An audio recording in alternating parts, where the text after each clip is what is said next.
God. Oh, I've had a stinker already. Oh, first live stream and I've completely muted myself on the intro. Oh, hello, welcome to the 14th Canon. My name is Tom, and this is the first ever edition of Live Friday Night Gunners. I am absolutely buzzing for this. Oh, look, the private chat, let me guess, muted. Funny. Um, yeah, I'm absolutely buzzing for this. Get your comments in down below, get your questions in because we'll be going through those at the end. And well, let's introduce the guests. Both of my guests tonight, there will be two tonight. I plan to have two every live show. And the first one I'm going to introduce, he was the first ever guest on this show, Friday Night Gunners. So please, everyone, welcome the man himself, Josh. How you doing, my man? Big up, people. Big up. Yeah, I ain't feeling great to be honest, man. But listen, when Tom comes calling people, yeah, the 14th Cannon comes calling, you can't decline, mate. Yeah, we gotta be here. Friday night's Gunners as well. It was an honor to be on the first one, of course, and this is live Yeah. now. So good to be back with you, my friend. And yeah, listen, there was always going to be some technical difficulties. It's your first live stream on the channel, man. It happens to everyone. So, Oh, but now, bless up. I'm never going to live that down now, am I? Brilliant. Right, my second guest. I believe no, second most recent guest on the show. Of course, huge Arsenal fan. Please, everyone, welcome Rory to the show. How are you doing, Rory? Yeah, I'm good. Apart from you know what us backstage, but yeah, I'm all good. Guys, he's feeling a little bit wet today, so. All right, you didn't need to share that. Right, so The reason why I let's didn't go. mention it. Right. I appreciate you both coming on short notice. Commitment right there. And by the way, I believe in the description of this video, this is of course my first stream. If you guys want to start your own streams, there is a referral link in the description to StreamYard. And if you use that referral link and start your monthly plan, not only do you get $10 discount, I get some money as well, so you can have better live streams. I'm just self-promoting a StreamYard, so please get a sponsorship on the way. It So I can don't be have to done. pay for this. It can be done. Share the stream, people. It can be done. Let's go through the chat. Evening, Matty Lehman. Evening to you. True Reds. Hello. Is that Jordan? I Is that think it Jordan? is. Yeah. I think it definitely is. Big up Josh, bro. Yeah, that's definitely Jordan. Big up to you, Yeah. Jordan. Big up Rory as well. Uh, F1 pit stop motion. Big up to you, F1 pit stop motion. And can I get a shout out? There you go, pit stop motion. There's your shout out.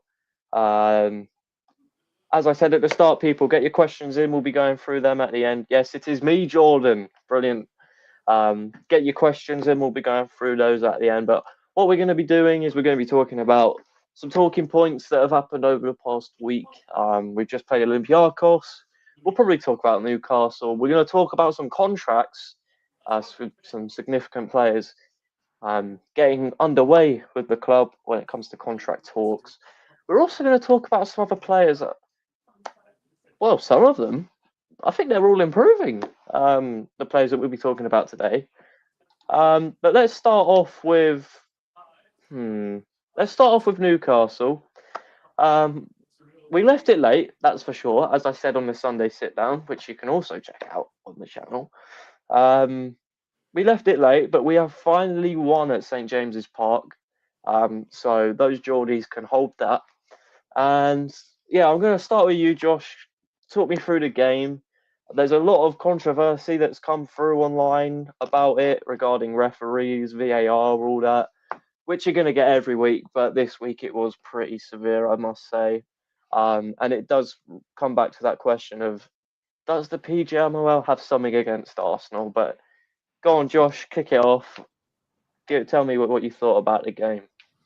Yeah, I think very happy with the result. I think it's a very good result as well. I actually think we approached the game really well, from the team selection compared to the Man City game. The difference when he played Marino Zubi and Rice in the midfield, and then he actually went a bit brave and put Eze in.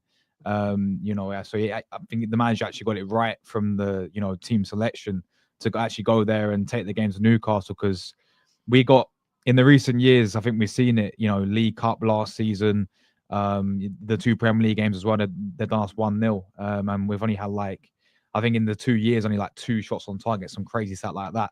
So, but we actually approached the game really well. I think we started the game really well as well. We was on the front foot. We had some big chances straight away. And then, we ultimately, the way we was playing as well, we had that decision where, for me, I think we can all agree it was a penalty at the end of the day. It was a penalty. Great run from obviously Gyokores. That's why we won him every single time. I think when we talk about Olympiacos, you saw that a lot, where he runs in behind like that. But it was a clear penalty. At the time I was sitting there thinking it's a disgusting decision. But I also said, yeah, it's a clear penalty. And we've been through this before. We through this before last season. How many decisions have we experienced like this? How many times have we got these awful referees and these awful officials do us dirty, But I also said at the same time, that happened 20 minutes into the game? 0-0. We still had the whole game to go and address it. We still had a whole game to go and, all right, this has just not gone our way. Not for the first time this has happened. We still had another, rest of the game to go and win the game and get 3 points, which we came to do. We all know it was a must-win game, because in that way, for me, we dropped points against Man City. I came out of the Man City game feeling it was more like we lost the game, because I think that was a game you had to beat them at the Emirates. So this was coming into this game, it had to be a win. And at the end of the day, even going a goal down as well, I feel like previous Arsenal sides, the mentality, and you saw it, the perfect examples when we played them. I think when the ball went out of play, wasn't it? When that goal never stood. Our heads completely blocked, and after that we lost that 1-0. But even going a goal down, and for me, just quickly on the goal, I think a lot of people want to dig up Mosquera. I think that one mistake, and obviously I think it's quite harsh for the manager to sub him off at half time, in my opinion. Because I don't think he was too bad. It wasn't his best game, but give him that mistake. I look at more Gabriel for that goal. Yeah. Very weak Yeah, defending. I agree. Yeah, very weak defending. And if you notice after that, up against, I can never pronounce the guy's name. I think Tony called him, or was it you, Rory, who called him Voldemort? Yeah, just call this guy Voldemort, man. I've got to pronounce this guy's name. Yeah, Oh my god. but shit, man, Voldemort. But if you looked after that, every single header that guy had against Gabriel won it every single time. So going back to that corner, I don't get why he's looked to get a foul. He's gone down, as you said, I think it's quite weak from him. So yeah, for me, I look at more Gabriel on that corner. But as I said, we didn't let that really affect us. The decision we didn't let affect us, and the goal going a goal down, we kept going, and in the end, we left it late. But Marino, of course, stepped up against his former club, and Gabriel made up for it, to be fair, in the end, by getting us a winner. And that is a very, very big 3 points. Going to St James's Park is not always a tough place to go to, and to come away with a good win. And overall, I think in parts we look like much more better in terms of offensively as well, and actually taking the whole handbrake off as well in parts of the game. I think we did that. So overall, very, very happy. And we're now 2 points behind Liverpool, and we played before them against West Ham. We saw what happens against Chelsea for them. Yeah, good points there. I agree with pretty much everything you said there. I think when you look at Gabriel, it's definitely weak defending. I kind of put the blame on both of the centre backs, to be honest, because I think it's poor from both of them. Mosquera in that situation, the exact same scenario happened a few moments later in the game when he just hoofed it into Rosette for a throw in, and that's exactly what he should have done the first time as well. But about Watermard, he's another one I get in school. I don't know why. Apparently I look like Anthony Gordon, Josh. So there you go. I can see it, bro. I can see it. Yeah. Where were you at the weekend, by the way? They're all calling me a rat, people. They're all calling me a rat. But Rory, same question goes to you. Newcastle, give us your thoughts on the game. It's very hard to disagree with what Josh has just said, so I wouldn't be surprised, people, if it's basically what Josh has said there, and he's kind of just mirroring it. But what did you think of the game overall, and who stood out for you? Yeah, I think that was our best performance of the season. Yes, you can say Forest, sorry, at home, but I think because of the circumstances and the way the game was going as well, like we went 1-0 down, and I actually can't remember the last time we actually came from 1-0 down away from home under Mikel Arteta. So I really didn't expect us to actually come back from that game, especially how solid Newcastle are defensively, and nothing was, going right for us. I mean, with the penalty, I still stand by that it was a blatant penalty. I was having multiple arguments on group chats, etc., etc. And bro, if you watch the replay, right, Gyokores has clearly hit the ball against Nick Pope, hence he actually touched the ball. He never won the ball, he touched the ball, and then he ended up taking him out. And the fact the referee took at least 4 to 5 seconds until he actually gave the penalty, I just don't get it. Like, Darren England really tried his best, which he succeeded, by the way. He tried his best to actually overturn that penalty. Well, make the referee overturn that penalty. I mean, at the end of the day, right, these refs, they can be bold, they can have mustaches, they can have a fucking tail for all I care, excuse my language, but, Oh, it's just... I'm it's not just... monetized on this. I'm begging for people to use my link for StreamYard, mate. Say what you want. Yeah, I mean, at the moment, right, as Josh rightly pointed out, if we would have gone on to lose or even drawn the game, because a draw wouldn't have been good enough, then I wouldn't have made that as an excuse. But now we've won the game, I think you can point that out where you go, how can you not give that as a penalty initially? Furthermore, when the referee actually overturned the penalty, I don't understand why it was a drop ball because we were in possession. Saka wanted to play on, so I just don't get it. Obviously, rival fans are bitching about, the Gabriel handball. It's not a handball because by law it comes off his foot before it hit his arm. Yes, Yeah, it's in an unnatural position, but it came off his foot. By law, it's not a penalty. And all I've seen all over the timeline are just Liverpool fans crying. Aren't you the same fan base that were mocking Newcastle about Isak all summer? And now you're sticking up for Newcastle. Like, what's going on? If you want to go yeah. by that logic, what about the Bruno Guimaraes handball when his arm's literally I away know. from his body? I Like, swear that should have been a VAR penalty. took about 20 seconds on that as well.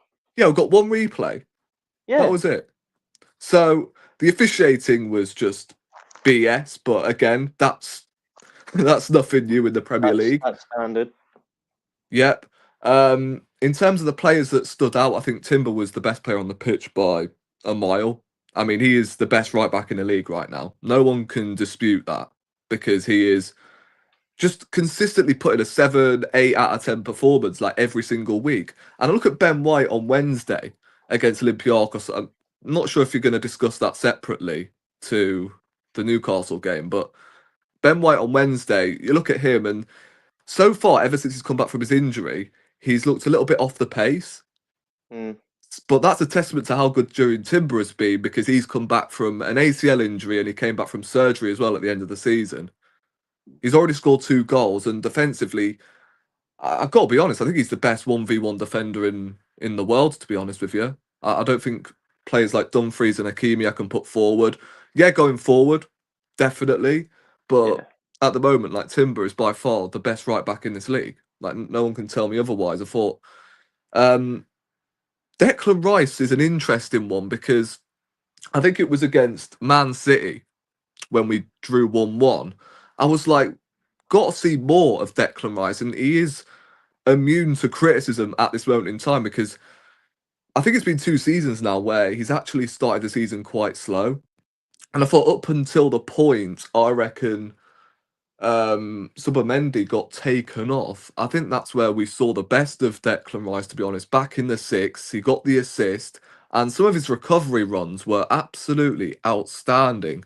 I remember when he caught up to bloody, was it Harvey Barnes, who had fresh legs when he's Yeah. pretty much, yeah, he was on for the full 90 minutes, which was mad. Look, fair play to the manager for the changes, because Marino coming on wouldn't have been on my bingo card, that's for sure. And he came on, and that is what I want from Marino. That's what I want to see coming off the bench as our like Fellaini, pretty much, because he is lethal in the box. And that header was absolutely outstanding. Probably one of the best headers I've seen this season, to be honest with you. And then Odegaard, I think he deserves a mention. I thought he changed the game when he came on too.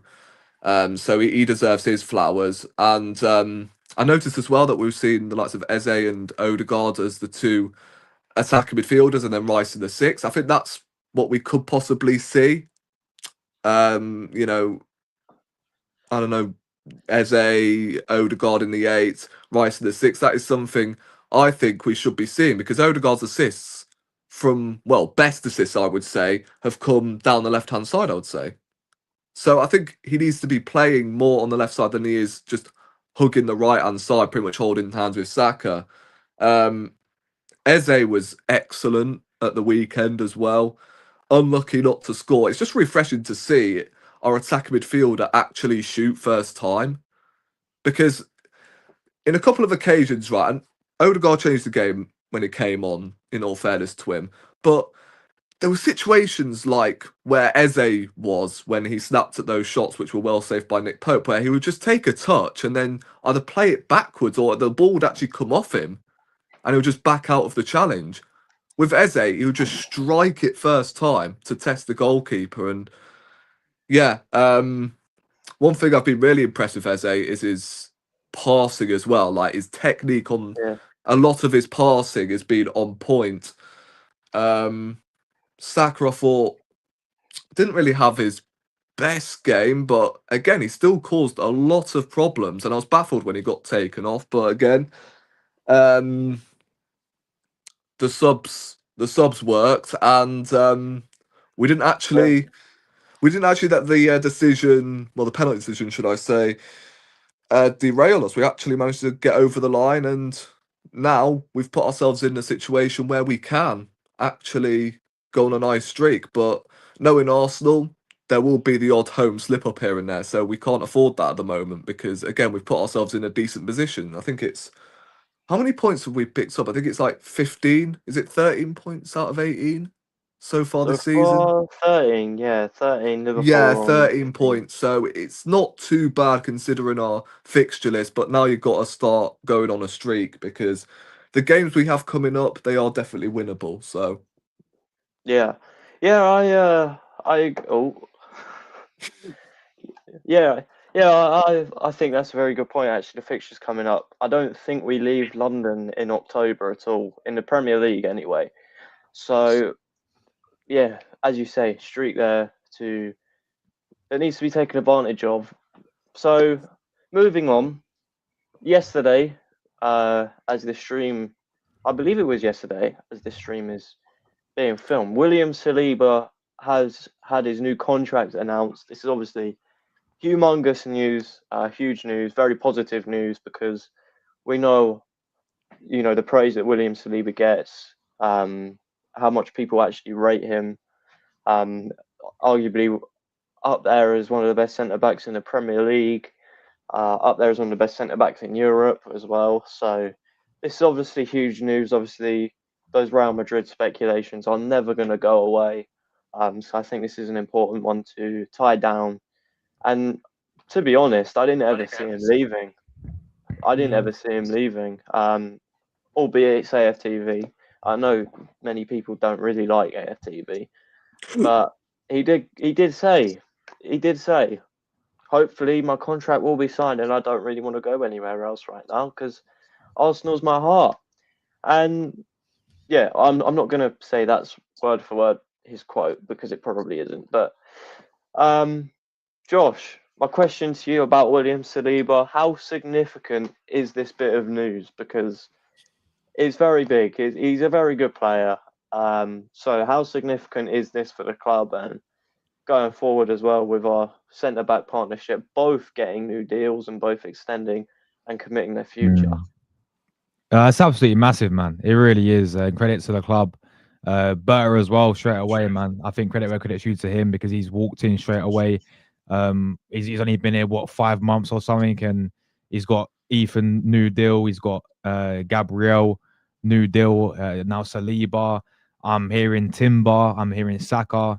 You know, obviously, if the signings wasn't enough to impress you, you know, in the summer, then these new contracts are arguably as important as well because, you know, we all know it was Saliba. I think even when we signed him, when he first came in, I think a lot of fans were really wanting to see the guy, you know, come in straight away because we saw, even though he went out on loan, when he was, I think he went Marseille and he went Nice and he looks incredible, didn't he? Over there, and we was like, just bring this guy back, man. And then he had that first game against Palace, and you know, ever since then he's just been absolutely phenomenal. And that partnership that he's built with Gabriel, I think quite clearly, there's not that partnership out there in world football that is, for me, as good as how those two have been together. People can say Van Dijk and Konate, like Van Dijk is Van Dijk, but I still think I'm taking Gabriel over Konate. I'm taking Saliba over Konate. Like, I don't really see the hype around that Konate guy, to be fair. But anyone else I'm really looking at across Europe in terms of as a centre back pairing, I don't think there is one. You know, unless I'm completely forgetting one out there. PSG But maybe. I don't Yeah. know. Marquinhos and I think, Pacquiao maybe, but yeah, I think that's the only real one as long as aside Liverpool that really can compete with us Mm. in Yeah. terms of centre back partnership.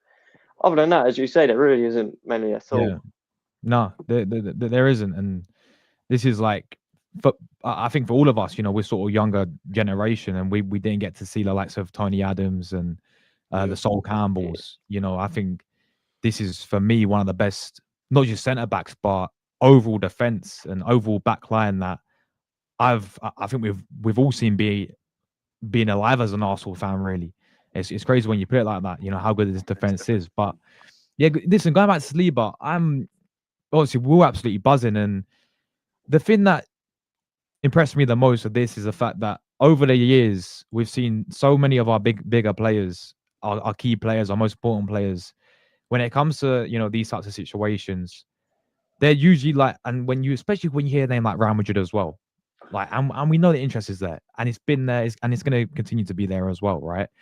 But so many players in the past, I think, are like Van Persie's, Ashley Cole, you know, Fabregas, Alexis in the end. I know Alexis went for more money to Man United, but a lot of these players, our key players, they go to these different clubs. Sometimes Premier League, which hurts the most. You know, you think about Van Persie to Man United, you think about Ashley Cole to Chelsea, and you know, they always leave because lack of ambition, and we always seem to you know, lose our better players. But look at us now, really. You know, with the likes of Saliba, even though a big name is Real Madrid, not many players will turn down Real Madrid, and Saliba did. You know, he still sees Arsenal as his club, and he still thinks that, you know.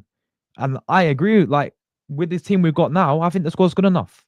You know, I think the manager's a different conversation, but I think the squad overall is good enough to win these big trophies now. I think he can see that as a player, and that partnership he's got with Gabriel was, you know, I think convinced him as well for sure. But yeah, no, it's fantastic news, man. It really is, and it just shows you that this director Burr, he's not here to, you know, mess around. You know, he's got some big things done already, and this is only the start for Burr as well, isn't it? You know, he's been here not even a minute yet, and he's already done, for me, more than Edu has done, in my opinion, and more than Edu did in a I mean, however many years he was here. So credit to the club, man, and yeah, absolutely buzzing with Saliba. Yeah, big news. And another very good point. Berta has literally just come through the door, and he's already shown what he can do. And there really isn't that much that he can do now, other than bring in a position that we're going to be talking about later. So I'm not going to spoil it. We're talking about Saliba, Rory. Yeah. A separate question for you.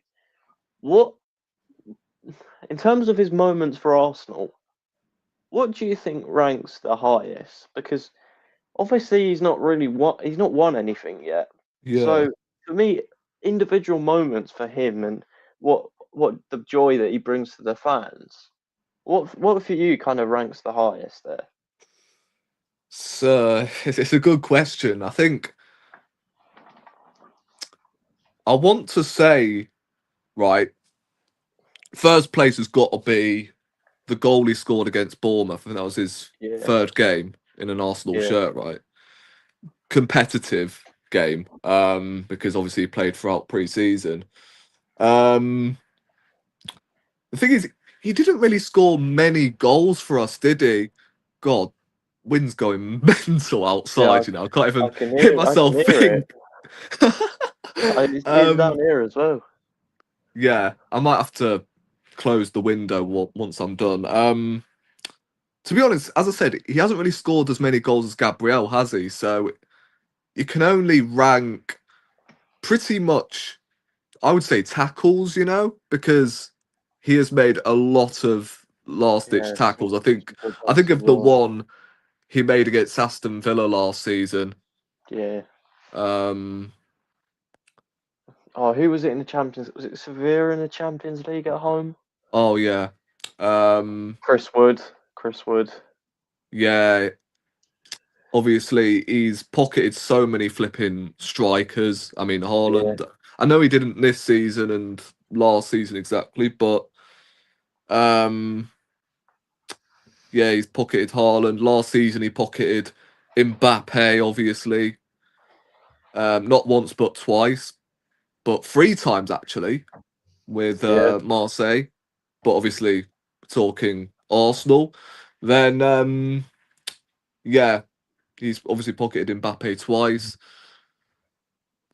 Um, it's actually quite hard to rank because, as I said, he doesn't really score many goals, but at the same time, his last ditch defending is probably the best I've seen from an Arsenal centre back in my lifetime. Anyway, so they're just a few, not mm, just a few. In fact, there are a lot. So I'm probably missing a lot of tackles, to be honest, that he's made to bail us out.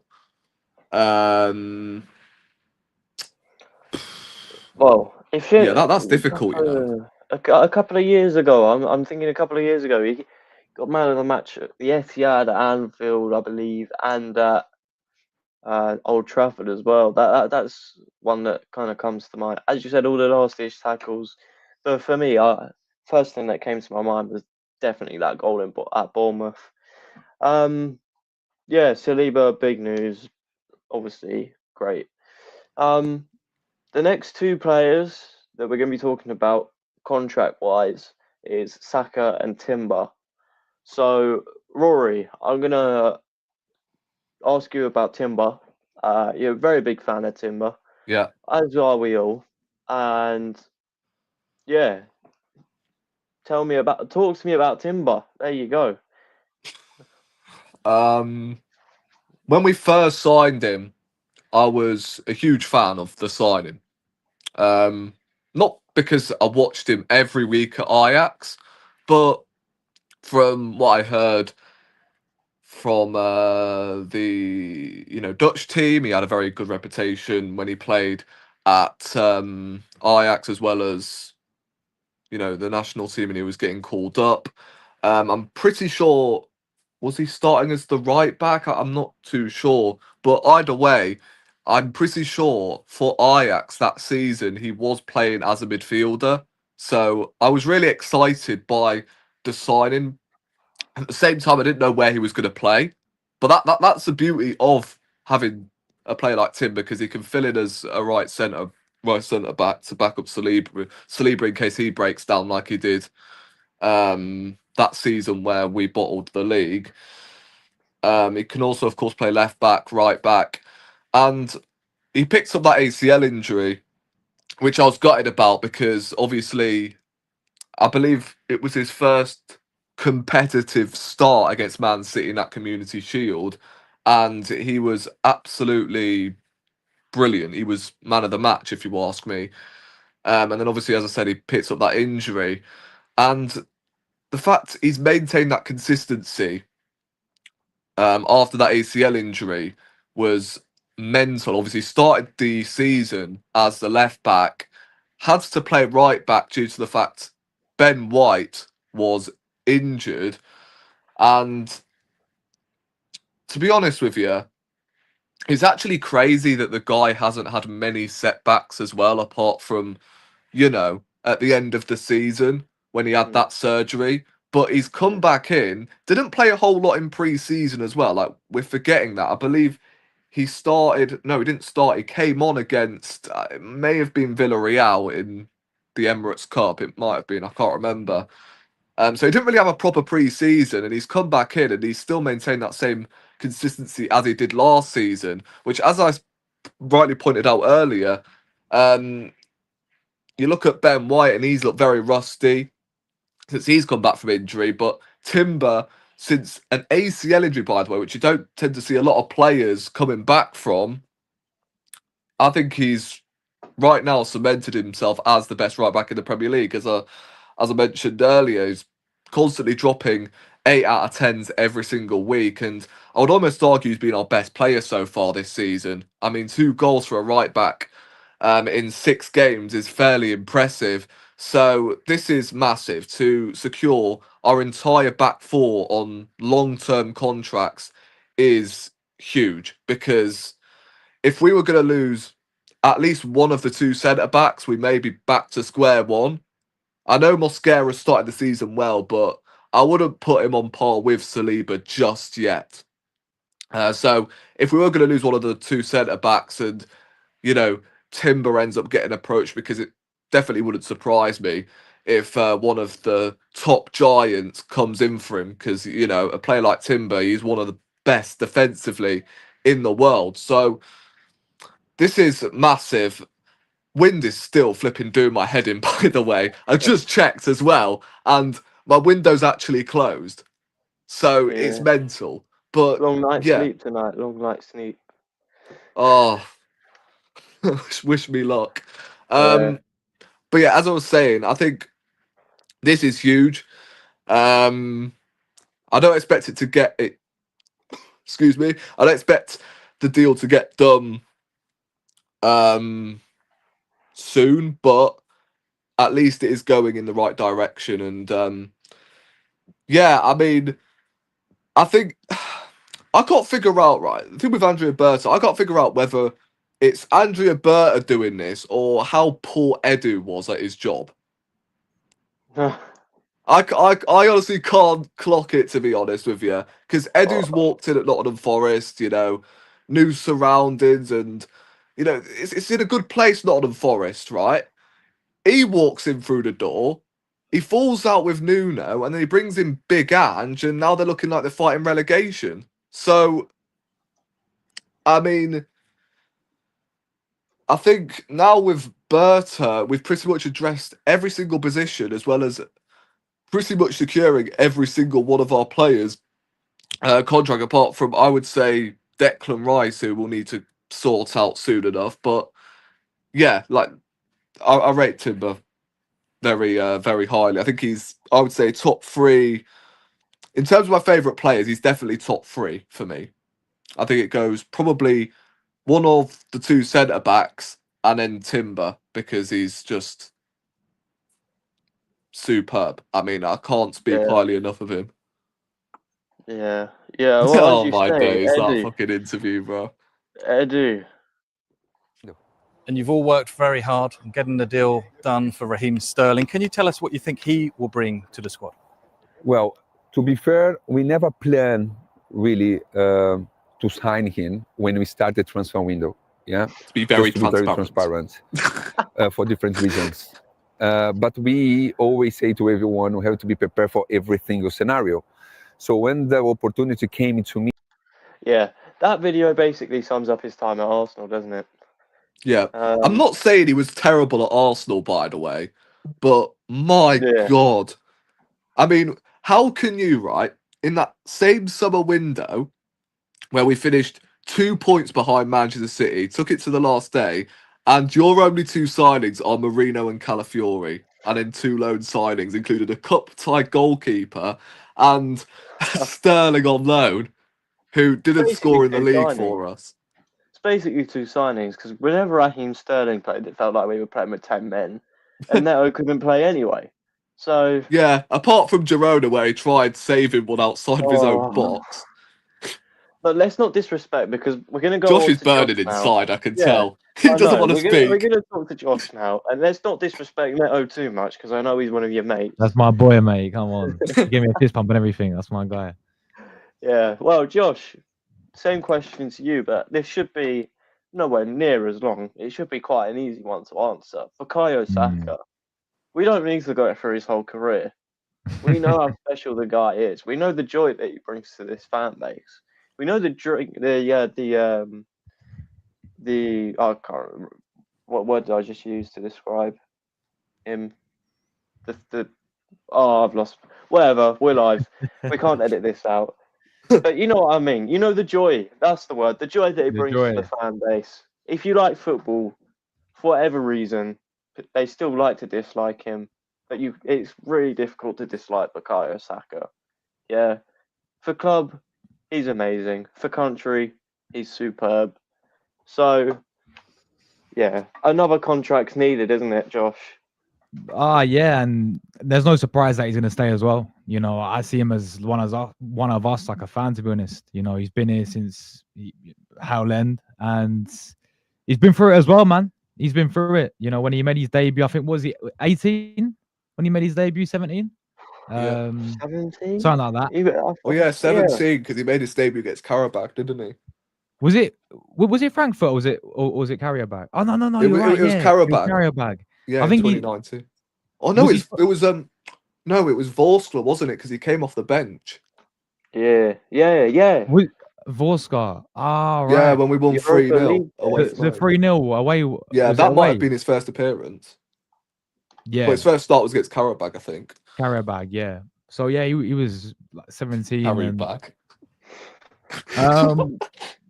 and he played left back as well. You know, let's not forget man was in it at left back, and he's playing very well at left back. And then he moved as a left winger, and then obviously now on the right. So he's been through it as well, man. Since the latter stage of Emery, when Arteta's first came in, I feel like he's been, for me, one of our best players throughout these seasons where he's in the gutter as well. You know, when we were 15th that season, and I remember the game against Chelsea on Boxing Day where I think we lost. Well, we didn't win in about 10 in a row, and everyone was fearing. I think they won the Champions League the season before that as well. They had Thomas Tuchel. Everyone was fearing, we're going to get battered, and then he was the guy who stepped up in that game as well. I think it was him and Smith Rowe. But yeah, like, man, he's been through it with Arsenal, man, and all that's left for him now is a bit of success behind it. You know, a trophy, whether that's a Premier League, Champions League, whatever it may be. Although he won the FA Cup with us. Yeah, he won the FA Cup, but he didn't play. Technically, yeah. He was injured, wasn't he? No, he was on the bench. I think he was on Oh, the he benched? Yeah, because we played Bellerin and Maitland-Niles at... Jesus Christ, we've been through a lot, haven't we? I thought we played Bellerin and Maitland-Niles as the wing-backs, didn't we? Bellerin, yeah, Maitland-Niles, the wing-backs. Yeah, but, I mean, to get that Premier League, Champions League, you know, would just be the final piece for him, and icing on the cake for him, man. But yeah, there's no surprise that he's staying at Arsenal, man. There's only one club for him, and yeah, he's been that main guy, and yeah, I'm sure we will absolutely buzz him, bro. So simple as that, really. Yeah, long may the career of Bukayo Saka at Arsenal continue. One thing I want to mention, apologies for cutting in, but I was just going to say about, you know, when Bukayo Saka first burst onto the scene, I keep hearing fans giving Emery credit for this, but we're so quick to forget that the guy tried flogging Saka to Crystal Palace in a swap deal with Wilfried Zaha that season for like 40 million. So these are the things that we are forgetting about. That Emery tried flogging Bukayo Saka to fucking Crystal Palace, you know. But he somehow kept hold of him because luckily Palace wanted at least 100 million for Zaha and they weren't willing to take a swap deal. But that is what Emery wanted to do initially. Swap Saka for bloody Zaha. I think he tried Nelson as well, but again, Palace weren't willing to accept any of them. So, yeah, I'm just saying, like, to all these fans that are giving Emery credit, yeah. And this is a guy that doesn't really like Arteta, but I can give him credit where it's due, right? He's got the best out of Saka. He pretty much got... I know Emery gave him his debut, and I'll give him credit for that, but that's about it, really. Like, he didn't play, and, well, he didn't play a whole lot, I would say. He got a couple of starts here and there, but it doesn't change the fact he'd try flogging him to Crystal Palace at the end of that season. So... Yeah. Well, moving on, we've got Josh on the channel today, as you know. Josh, say hello. Hello. Josh, am I right in saying that you watch quite a lot of the Serie A? Yeah, a fair bit, man. Yeah, a fair bit. So this question is mostly aimed to you. We're going to talk about Arsenal's left-hand side. We were all screaming and shouting for an upgrade in the summer, which we kind of got in the end in the man behind me there. But there's quite a lot of media attention on a certain Juventus Turkish wonder kid in I'm gonna butcher this name. Yildiz. Yeah, Yildiz. Yeah. So this question goes to you. You would have watched more Yildiz than me and Rory. So is he worth this 80 million that Juventus want apparently for him? And yeah, do you rate the player? Is he actually any good? So yeah. Yeah, man. I think he's definitely an upgrade on that left-hand side. He can actually play attacking as well. He can play, to be honest with you, I think he can play across the whole of the front three. Even if you wanted to play, like, I know we got Gyokores up front, but he could play. I could play in the 10 as well. But yeah, majority of the time on the left wing, I think he's certainly an upgrade, man. To be fair, I know 80 million is a lot. Well, can be a lot, but this is where we're at in transfer windows now, isn't it? Like, Yeah. 80 million for a player like Yildiz is actually not bad considering how much money we see these other players go for. But no, yeah, he's a very, very promising player, man. You know, I think he's still fairly young. I think he's like 19, 20. So Yeah. he's still got a lot. I mean, I'll fact check. he's been playing he's been one of Juve's best player over the past couple of seasons as well. So yeah, I think an upgrade on. Is there any truth into the story, like where the source is coming from? I think it's like these Juve sources I saw the other day. So I'm hoping it is true, man, because he'd certainly be a good option to sort of go and sign. But yeah, he's definitely like, even if you watch the Euros a little bit when he played for Turkey, you know, and when he does play for his national team as well, he actually does look quite promising. So he's certainly a player that I think would upgrade us. And I think that's a position where we could be looking at in maybe even January, you know, maybe he could come alive. You know, we could, because you don't know what it is with this Berta guy. Like, when there's an opportunity there, he's going to go for it. And if Yildiz becomes available in January, I don't think so. I think it'll be the summer now, because I think he's that key to Juventus, and I don't think they want to let a player like him go. And as you rightly said, it's going to be for a lot of money. But if an opportunity arises in January, and especially like as the season goes on as well, you got players like Trossard. I think this could be his last year at Arsenal. I think he can go. Martinelli, still that big question mark over him. What's his future going to be at, you know, in the summer? He's been playing well off the bench, but, you know, is he the answer for Arsenal long term? And obviously Eze can play out in that position, but I think we would all like him where he's been playing in the past couple of games, really, in that attacking midfield role, really, in that number 10. So I think we definitely need that left winner, and Yildiz for me is certainly a good option to go for. I think he elevates us, and yeah, I think certainly a guy. I mean, there'll probably be the whole Rodrigo talk again in the summer, especially because if you look at him now, I don't think he's playing, is he? He's been benched every single game effectively so far this season. So it'll be all about Rodrigo again. But if there was another option, go for Yildiz, man. He is a very, I said 20 years of age. He's got a bright future ahead of him. So yeah, I'm all for it, man. How much would Juventus want for him then? I think it's what Thom said. Was it 80 million? 80 Something million. like that. I mean, on transfer marks, it says his market value is 50 million euros, which is 35 to 40 million pounds, possibly. I'm not great with exchange rates, but there you go. Yeah, it says they only consider a bid for 70 million pounds because he's under contract till 2029 as well, and he's looking to do a contract extension in progress.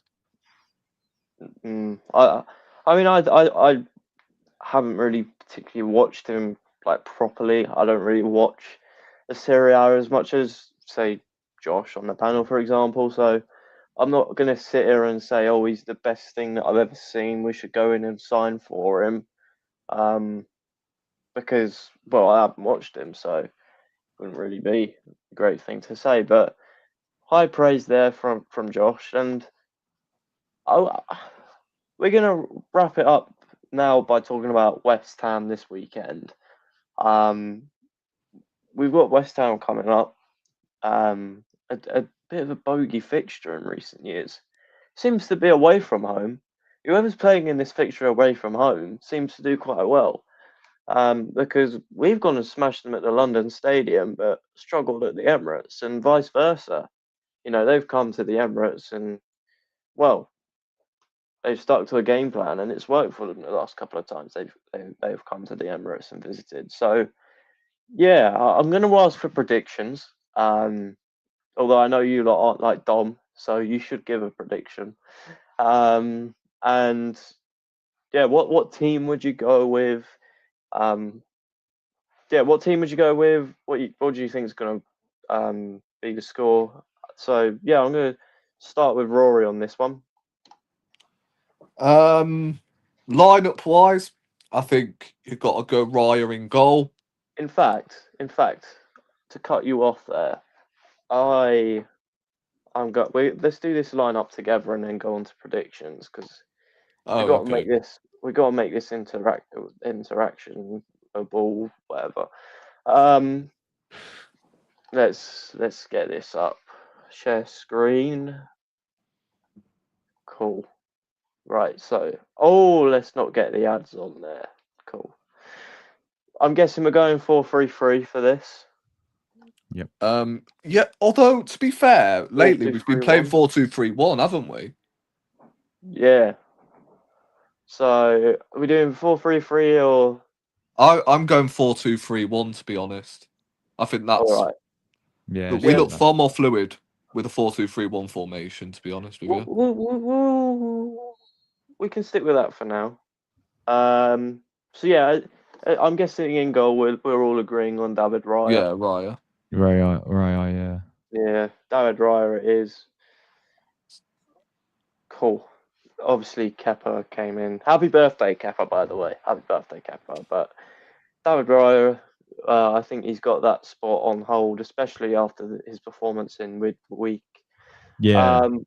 Right back, Timber. another obvious shout, Timber, I'm guessing.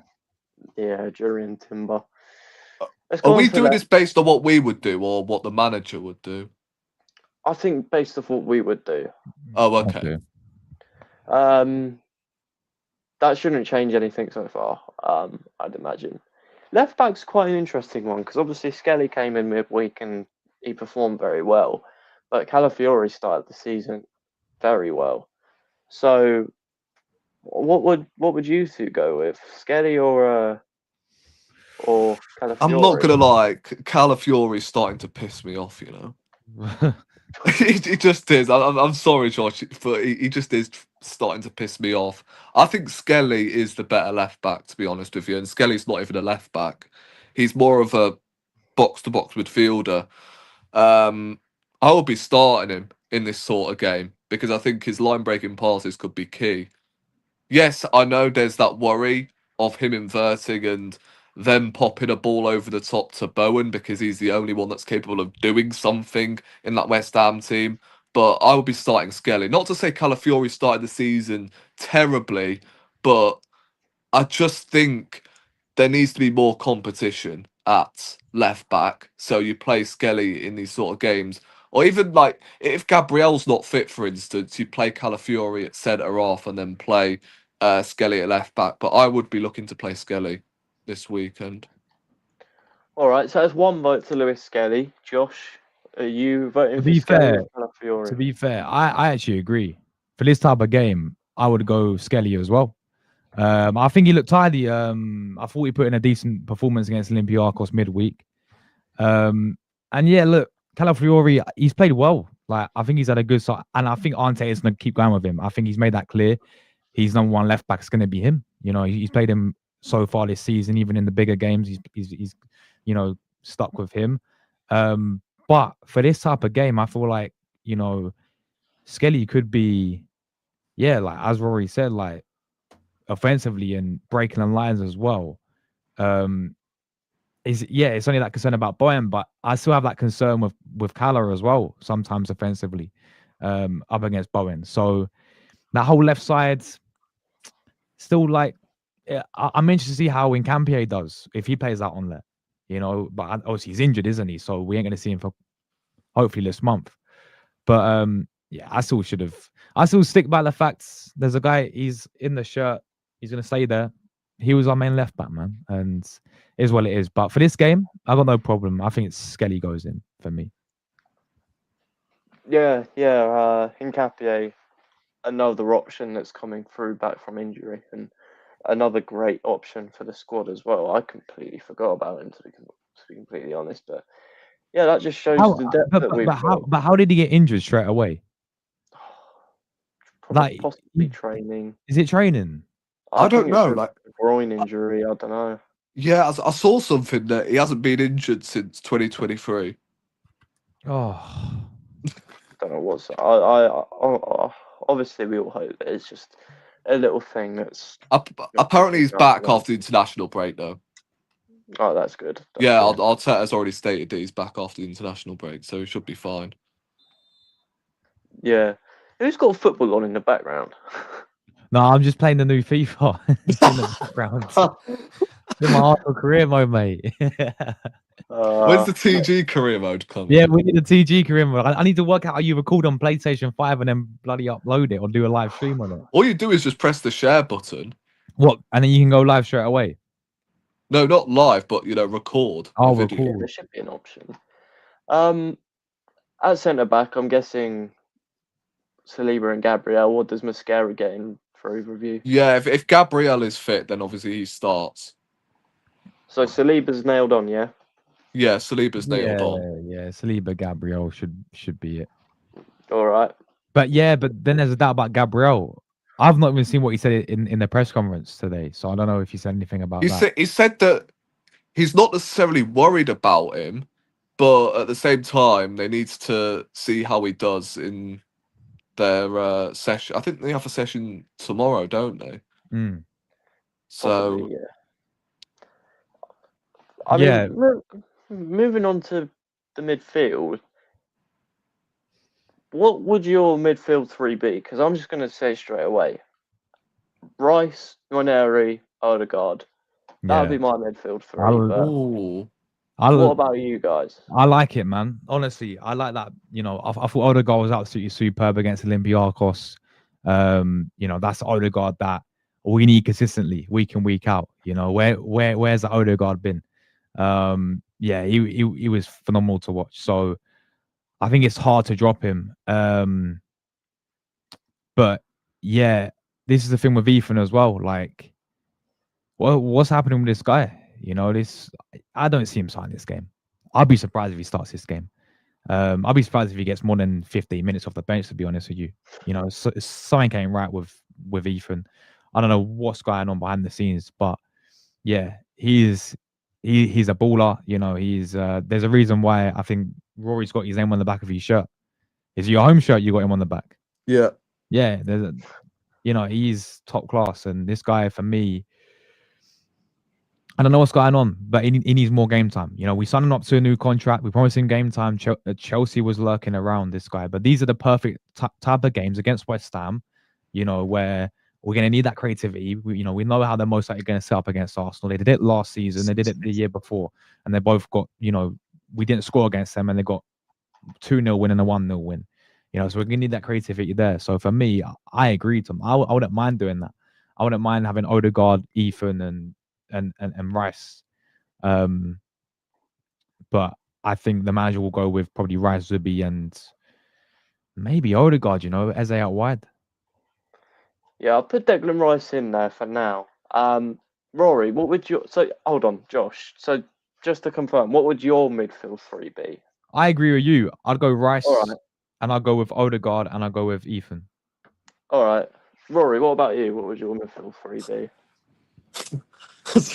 Sorry, honestly, again, I know I mentioned like 3 times already, but this fucking wind, oh my god, it's so flipping annoying. As I had to mute my mic every bloody 2 seconds. The midfield, it's difficult because the midfield that I was thinking of doesn't really suit the 4-2-3-1 formation. Although we've just chosen the 4-2-3-1 formation. But I was thinking Rice in the 6, Eze, and then Odegaard in the 8. But I hear the Waneri shout because he's come on against Forest and he's come on against Leeds, and we've scored goals. Like, we've scored 8 goals in them 2 games where he's actually figured. So yeah, I would love the Waneri shout, but yeah, I think this is a time to actually play 2 attacking 8s or 2 10s to be precise in this sort of game, because again, you just don't need 2 defence midfielders in there. Yeah, fair enough. Bring on Zubimendi towards the end of the game if you want to rest Declan Rice, but if you want to break down this West Ham low block, which again, that's exactly how Nuno's going to play out, you don't need 2 defensive midfielders in there. You just don't. I know Zubimendi's very good on the ball and he's better on the ball than he is off the ball, but I think that's something that I would like to see. Eze in the 10 and Odegaard in the 8. But yeah, I like the shout with Waneri, but we all know that it's not going to happen because for some absurd reason he just doesn't start football games. So yeah, I mean, I'll probably go with that 3, to be honest. I'm looking at Declan Rice in particular. He's got to have a good game because the last 2 games against West Ham at home, he's got, I don't know what it is, but he's got far too emotional against West Ham whenever we play at the Emirates for some reason. He's really good away from home, but at home when we play West Ham, yeah, I don't know. So he's got to have a big performance. They don't want him there no more. They don't miss him. Well, debatable, but they don't like him anymore. It's pretty much what I'm trying to say. So he needs to have a good game. Yeah, I agree with that midfield 3. And the reason why I put this midfield 3 in without Eze is because I would start him off of the left for this game. Yeah. I'm guessing we're all agreeing with Eze starting the game. Yeah. It's just the only issue with Eze playing on the left. If you're playing Skelly, then there's no width on that left-hand side because Skelly's going to be in midfield. I mean, you could... If you've got Odegaard, Waneri, and then Eze in the midfield... Like... Well, if it is this midfield 3, let's just imagine Rice is dropping back. Timber's providing width over it. He probably wouldn't get that high up the pitch. Nah, he won't. You can push Waneri forward. Odegaard, I want to see him playing in that role that he was playing in against Newcastle. Just kind of sitting deeper compared to everyone else and just providing that spark, that sort of deep line playmaker. And if you're doing that, Eze can come in here where he loves to get a shot away, where he was against Newcastle. And then there's no space here for Lewis Skelly, so he's got to do basically the same as Timber. But he inverts to midfield anyway. That's the problem I find with it. So Yeah. I guess if you are starting Eze on the left, then maybe Calafiori would be the better option to play at left back. Hence, I would have gone for Skelly at left back and then both Odegaard and Eze in midfield. And then you can go with, I don't know, a Martinelli on the left-hand side. Yeah. Because, again, like, they don't have the quickest back line, West Ham. So No. Martinelli could get him behind. Yeah. Well, we'll stick with Eze in there for now, and Yeah. Lewis Skelly. Yeah, I do like this team so far at the moment. I'm guessing we're all agreeing with Saka. Like, Yeah. he walks into this team, doesn't he? So Yeah. we'll go with Starboy. And up front, injured Kai Havertz, anyone? Mikel Marino, mate. All right, we'll go with Marino up 100%. front. There we go. That's our team, people.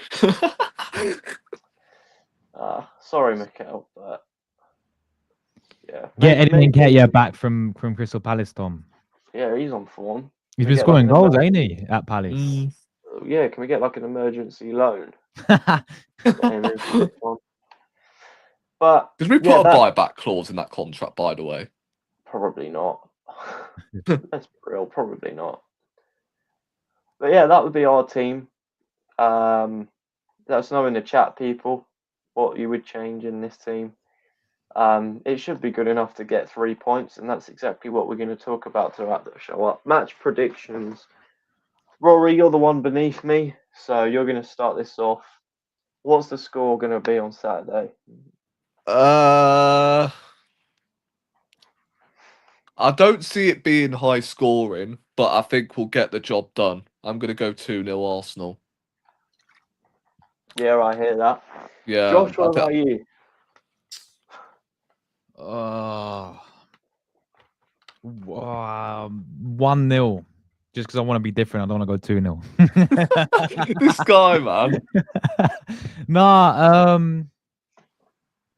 I think we'll keep a clean sheet, you know. I think we'll keep a clean sheet. Like, they're gonna obviously with Nuno as well, they're gonna come sit back.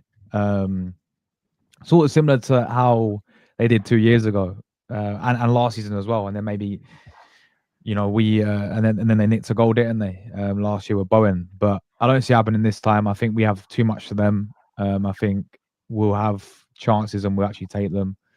I'm hoping for a Gyokores goal, man. But I think, yeah, I'm gonna go 1-0, you know. I think we'll get the job done, 3 points. Yeah, I mean, if we're going off the rules where you'll have to be different, then I guess I'll say 2-1. Yeah, I'm fine with saying 2-1. So there you go. There's the score predictions. Boys, once again, thank you very much for coming on short notice. I appreciate Thank that. you. You can find these guys in the description. I'll put their tags, their ats in the title as well. So go and check these lot out. You probably already know who they are. But yeah, go and vote for Josh for the Content Creator Awards. Thank you, man. Rory, thank you very much for coming on. I'm Anytime. sure you'll be involved in those awards one day. And yeah, thank you very much for coming on. And yeah, I'll see you on Sunday. Bosh, people, bosh.